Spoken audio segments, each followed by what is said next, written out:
Hi, everybody. This is a quick video to demonstrate creating a bitmapped image in Photoshop. So the first thing that I've done is upload this picture of my son Benjamin having a complete meltdown. I just love the picture so much. And so we're going to use it to do a bitmap demo. First, I've gone ahead and done any editing to the picture that I want to do. So I just wanted to remove the background because that's going to leave some room for me to play around with layer number 2. So this is going to be layer number 1. So the first thing I'm going to go and do image size.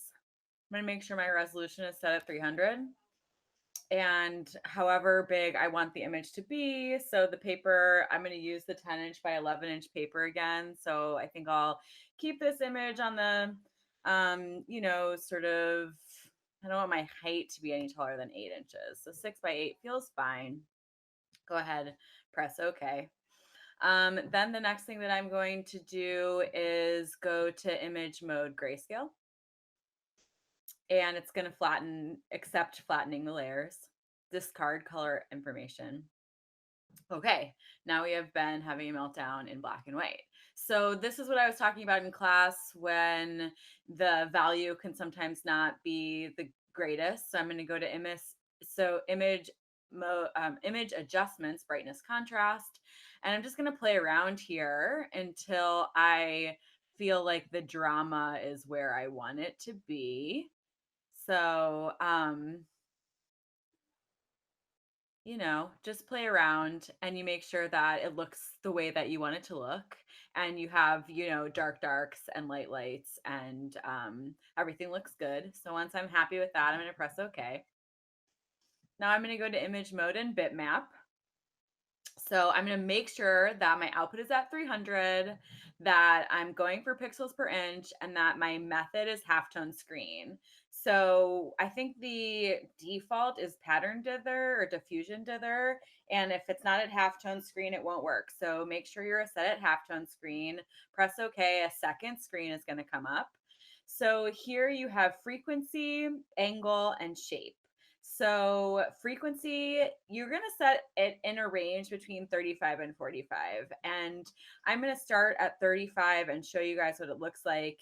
You want your angle to be 45 degrees and your shape can be anything. In the diamond is what the handout says, but you can experiment with ellipse. You can experiment with round. If you zoom in, you'll be able to see what it looks like. So I'm just going ahead and press OK. And I'm going to zoom in here and at actual size, I think this is close to 100%. You can kind of see what this picture is going to look like. So I'm losing a little bit of information here. I'm going to go back a step and see if I can't try my frequency at 40 just to see if it makes a difference with the way that it looks. So I'm not quite at 80% here. So there we go. I have a little bit more detail now at 100% that I'm pretty satisfied with the way that that looks. So my shape is diamond. Diamond is referring to the bitmap, the individual pixel shape. But if I go back again, I'll show you guys what it looks like at round.